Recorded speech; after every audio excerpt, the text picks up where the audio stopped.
ஏங்க சாப்பாடு ஆறி போயிட போதுங்க. முதல்ல சாப்பிட்டோம், அப்புறமா. இவ வேற ஒருத்தி எல்லாத்தையும் சூட ஹாட் பேக்ல தானே போட்டு எடுத்து வச்சிருக்கிற.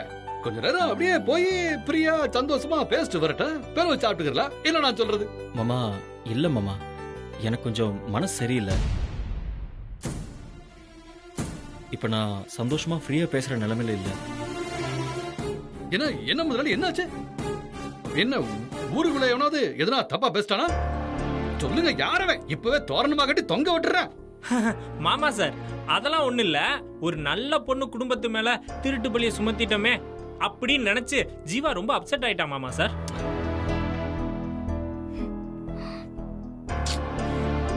ஆமா மாமா சார், இவன் இங்க சாப்பிடுற மூட்லயே வரல. நாங்க தான் கம்பல் பண்ணி கூட்டு வந்தோம். என்ன முதலாளி நீங்க ஏதோ ஒரு சந்தர்ப்பம் சூழ்நிலை அந்த புள்ள மேல ஒரு சந்தேகம் வந்துருச்சு. அதுக்காக என்ன இப்போ போலீஸ் கிலீஸ்னு போயிட்டோமா? அப்படிலாம் ஒண்ணும் இல்லையா. அப்படியே வீட்டுக்கு போய் பூ மாதிரி விசாரிச்சுட்டு வந்துட்டோம். அதுக்குதான் மன்னிப்பு கூட கேட்டோம்ல. பிறகு என்ன, செயின் கிடைச்சிருச்சு. இன்னும் போய் எதுக்கு அதெல்லாம் மனசுல வச்சுக்கிட்டு விட்டுங்க. மாமா, அந்த பொண்ணு கேட்டது உங்களுக்கு கொஞ்சம் கூட புரியலையா? ஏழைங்கன்னா அவங்க திருடங்களா தான் இருப்பாங்கன்னு நினைச்சு நீங்க எப்படி முடிவு பண்ணீங்கன்னு அந்த பொண்ணு கேட்டுச்சுல்ல. அது எவ்வளவு வலியான கேள்வி தெரியுமா மாமா?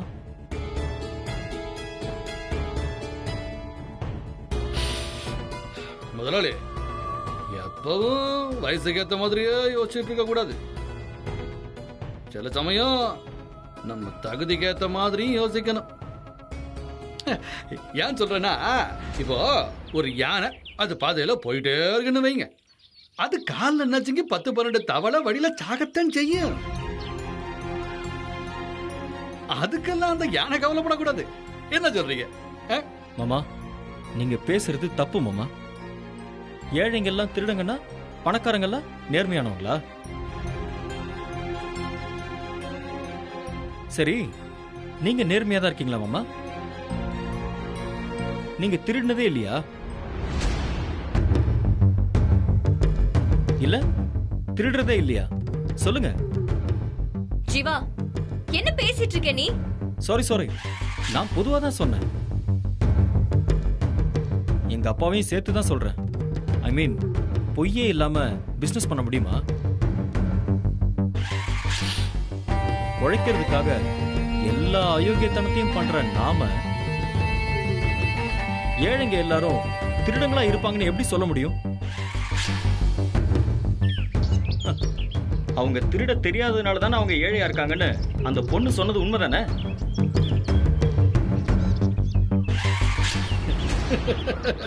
முதலாளி, நீங்க நிறைய படிச்சிருக்கிறீங்க. என்னடோ பெரிய பெரிய விஷயம் எல்லாம் பேசுறீங்க. நமக்கு அவ்வளவு விளங்காதுங்க. Survival of the fittest. தகுதி இருந்தா தப்பிச்சுக்கலாங்கிறது டார்வினோட தியரி. அது வாழ்க்கைக்கும் அப்ளை ஆகும். ஜீவா சார், முதலாளி சொன்னல, பொண்ணு எவ்வளவு பெரிய புத்திசாலி பாத்தீங்களா? இங்கிலீஷ்ல சும்மா என்ன போடுது பாருங்க. என்னங்க, சாப்பிட வந்தவங்கள இப்படி நிக்க வச்சு பேசிக்கிட்டே இருக்கீங்களே. வாங்க தம்பி, சாப்பிட போலாம். வாங்க வாங்க வாங்க.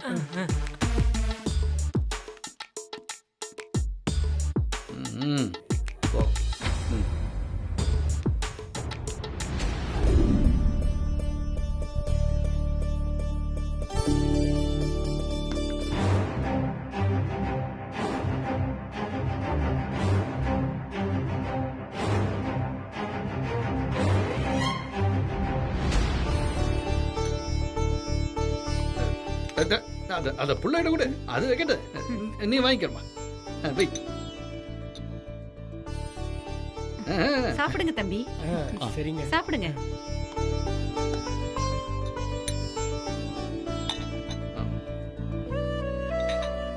அதை விட்டீங்க. இது உங்க வீடு, கூச்சப்படாதீங்க முதலாளி. நல்லா சாப்பிடுங்க. போதும்.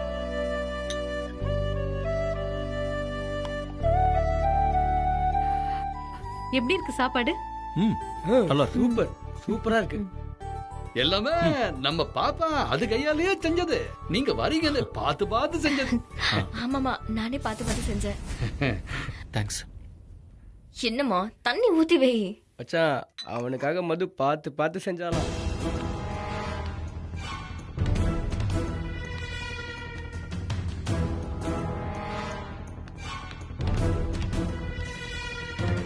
ஐயா ஐயா, முதலாளி ஒரு நிமிஷம். சாப்பிடுங்க தம்பி. ம் ஏய், நீ எதுக்குடி இங்க வந்த? ஐயா, ஏய், இங்க ஒரு நின்னு பேசிக்கிட்டு இருக்க, என்ன மதிக்காம ஐயா நொய்யான்னு கூப்பிட்டு இருக்க?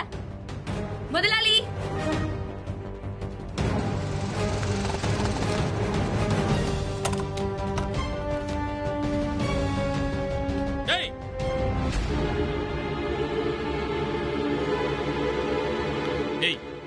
என்ன தகராறு பண்ண வந்திருக்கியா? நான் ஒன்னும் தகராறு பண்ண வரல. பேசாத, வெட்டி போலி போட்டுருவேன். போடி வெளியில. மாமா என்ன சத்தம்? ஒண்ணு இல்ல, நான் பாக்குறேன். நீங்க சாப்பிடுங்க, சாப்பிடுங்க. நீங்க சாப்பிடுங்க.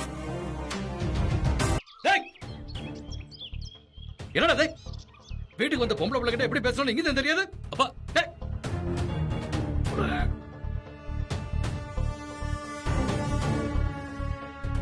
எமாடி எதுவா இருந்தாலும் உள்ளார போய் பேசிக்கலாம்.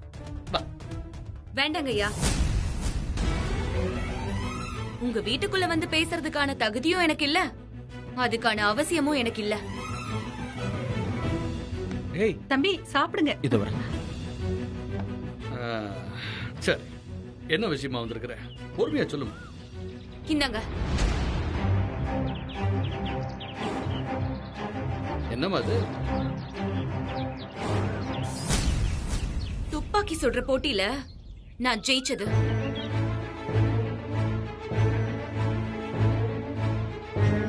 ஜெயிச்ச என்ன விட இத வாங்க முடியாம தோத்து போனாலே உங்க பொண்ணு, அவளுக்கு இதோட மரியாதை என்னன்னு நல்லா தெரியும்.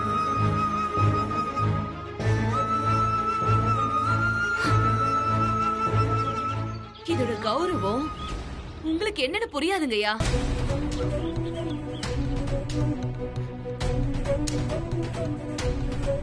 புரியுற மாதிரி சொல்றேன், உங்களுக்கு புரியுற மாதிரி சொல்றேன். இது 2 பவுன்.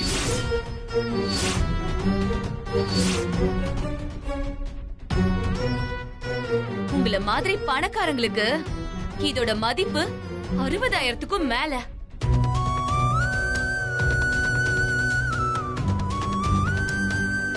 எப்படி பார்த்தாலும் நாங்க உங்களுக்கு கொடுக்க வேண்டிய கடன், வட்டி இதெல்லாம் சேர்த்தாலும் அதை விட இதுக்கு மதிப்பு அதிகம்.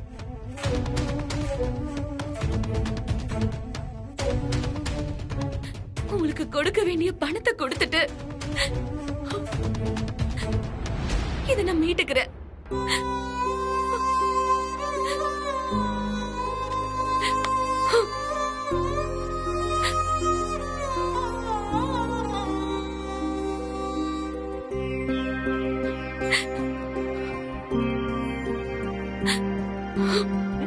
என்னம்மா இப்படி எல்லாம் பேசுற? இது நீ கஷ்டப்பட்டு ஜெயிச்சு வாங்கினதுன்னு வேற சொல்ற? நான் என்னம்மா அவ்வளவு கொடூரமான ஆளா?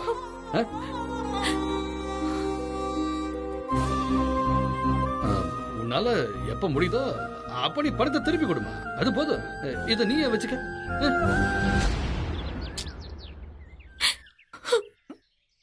வேண்டாம் முதலாளி, உங்ககிட்ட வாங்கின கடனை கழிச்சுக்கிறதுக்காக தானே கெஸ்ட் ஹவுஸ்க்கு வேலைக்கு கூப்பிட்டீங்க. அதுக்கு தானே நாங்க அன்னைக்கு வேலைக்கு வந்தோம். திருட்டு பட்டு கட்டிட்டீங்களே முதலாளி.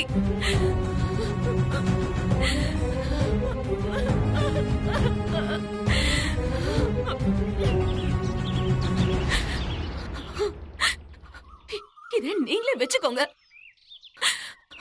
என்னால எப்ப முடியுதோ கடனை கட்டிட்டு அப்ப அப்புறம் வாங்கிக்கிறேன்.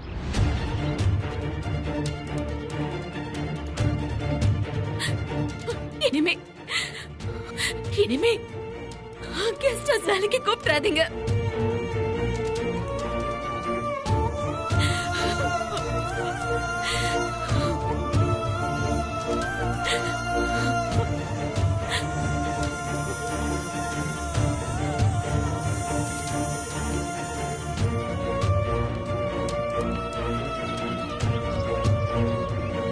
மயில் மயில் மயில் நில்லு. ஒரு நிமிஷம் நான் சொல்றத கேளு.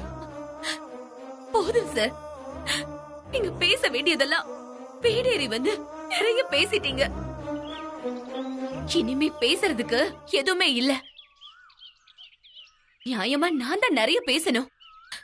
வேண்டாம், நான் பேசினா தாங்க மாட்டீங்க.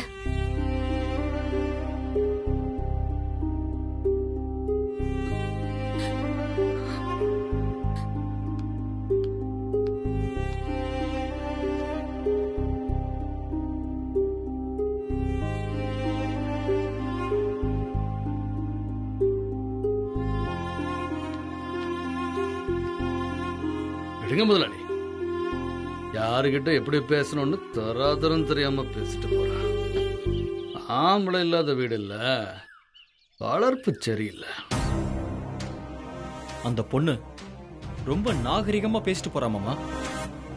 ஆம்பளை இல்லாத வீடுன்னு தெரிஞ்சிருந்தோம் அவ மேல நாம திருட்டு பழி சுமத்தணுமே. நமக்கு தான் மாமா வளர்ப்பு சரியில்லை.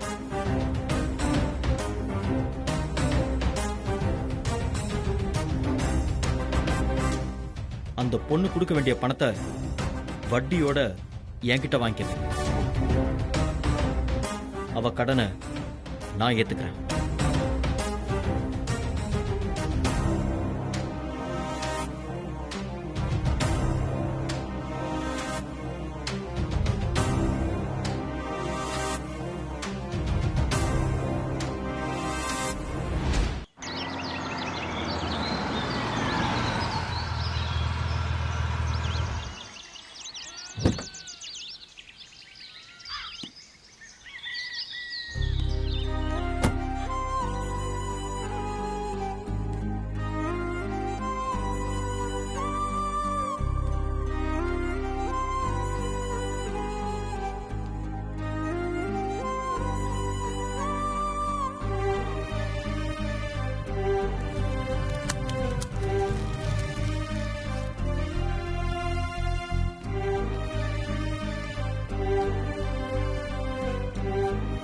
மயில்,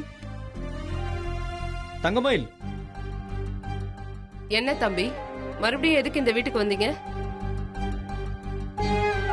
இந்த தடவை என்ன காணாம போச்சு? நகையா, பணமா, இல்ல மோதிரமா, செயினா?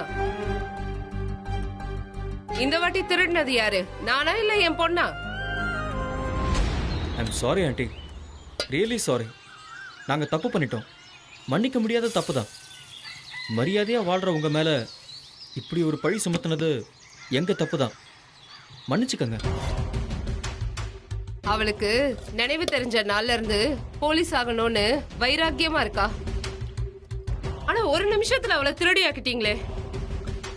எத்தனை வருஷம் ஆனாலும் எங்க மனசுல இந்த காயம் ஆறவே ஆறாது. அதை விடுங்க, அதெல்லாம் உங்களுக்கு புரியாது. இப்ப எதுக்கு வந்திருக்கீங்க? ஆண்டி, நடந்த தப்புக்கெல்லாம் உங்ககிட்ட மன்னிப்பு கேட்கணும் தான் வந்தேன். மன்னிச்சிருங்க ஆண்டி. அதெல்லாம் ஒண்ணும் வேணாம் தம்பி. நாங்க நிலத்தை நம்பி பிழைக்கிற ஏழைங்க. ஆனா நீங்க கோடீஸ்வரங்க. நீங்க வந்து மன்னிப்பு கேட்கிற அளவுக்கு எங்களுக்கு தகுதி இல்ல. கிளம்புங்க.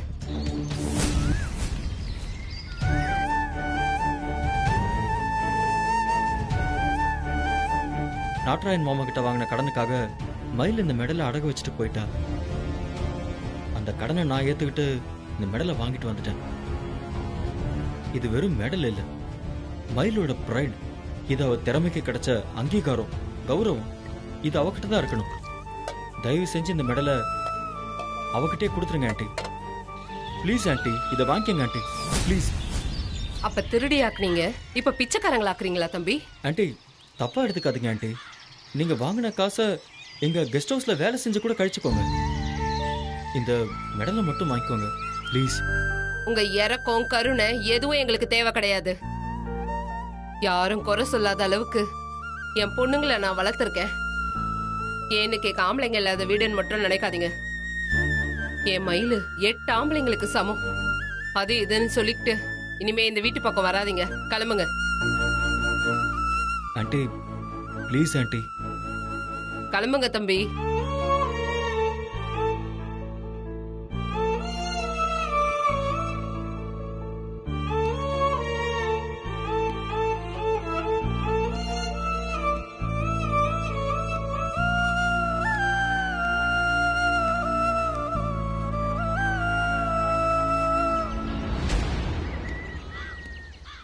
ஜீவா சார், அந்த மெடலை கொடுங்க. மயிலு கெஸ்ட் ஹவுஸ்க்கு வேலைக்கு வரணும், அவ்வளோதானே? எக்ஸாக்ட்லி. அதுக்கு நான் பொறுப்பு. கொடுங்க.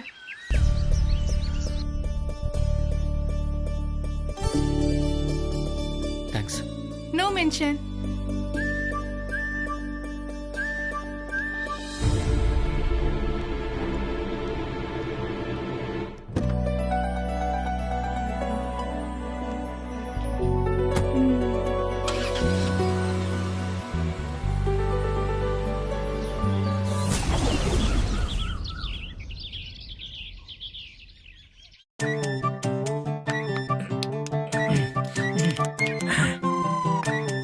என்னதான் இருந்தாலும் ஹீரோ மெட்டீரியல் தானா அமையணும்ல.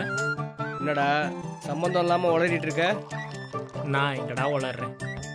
நானும் ஆஸ்பத்திரியில தான் பிறந்தேன். நான் பிறக்கும்போது என் கூட பிறந்த குழந்தைங்க மொத்தம் 23, எல்லாமே பெண் குழந்தைங்கடா. அதுல ஒரு பெண் குழந்தையாவது நம்ம வாழ்க்கையில ஒரு கிளுகிழுப்பு ஏற்படுத்திக்கலாம்ல. சரி, உன் கூட பிறந்தது 23 பெண் குழந்தைங்கன்னு உனக்கு எப்படி தெரியும்? சும்மா விட்டால கடி தானே?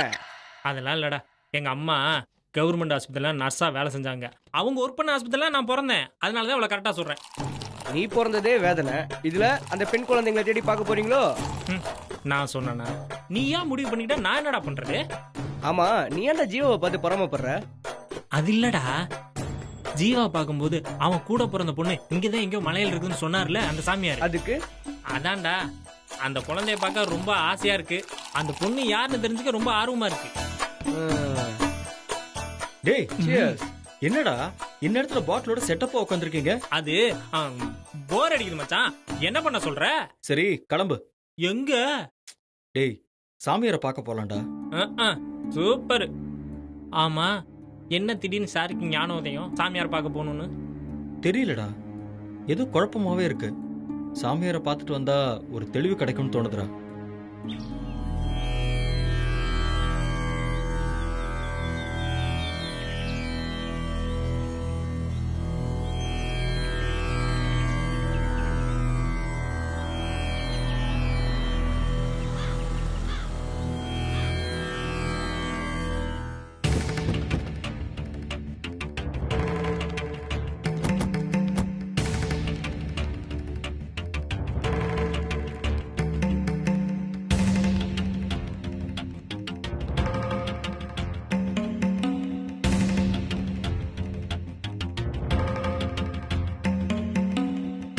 சாமி,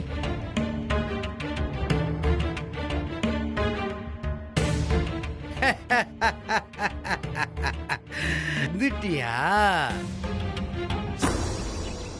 உள் உணர்வு சொல்லுச்சா? சொல்லணும்ல, நீ வருவேன்னு எனக்கு தெரியும். உனக்காகத்தான் காத்துக்கிட்டு இருக்கேன். சாமி, இங்க வந்த நாள்ல இருந்து நான் தெரிஞ்சோ தெரியாமலோ நிறைய தப்பு பண்ணிருக்கேன். என்ன மன்னிச்சிருங்க சாமி. அதெல்லாம் தப்பு நான் நினைக்கிறேன். அது உனக்கு போடப்பட்ட முடிச்சு. சாமி, நீங்க சொன்ன மாதிரி அவனுக்கு ஒரு பெரிய கண்டம் வந்துச்சு சாமி. ஆமா சாமி, ஒரு நிமிஷம் தாமதிச்சிருந்தாலும் அன்னைக்கே அவன் உயிர் போயிருக்கும். ஏய், நீ நடந்த விஷயத்தை பெருசா பேசுற.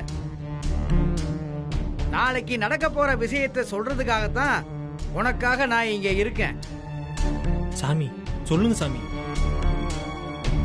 சொல்லுங்க சாமி. உனக்கு ஒரு கண்டம் இருக்கு. அன்னைக்கு நடந்ததை விட இது பெருசா இருக்கும்.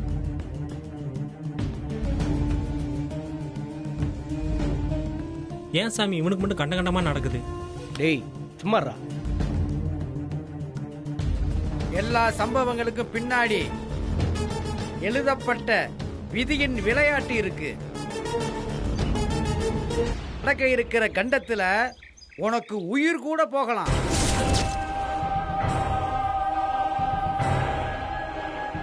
ஆனா அது நடக்காம உன்னை காப்பாத்த இதே மண்ணை சேர்ந்த ஒரு பெண் வருவா.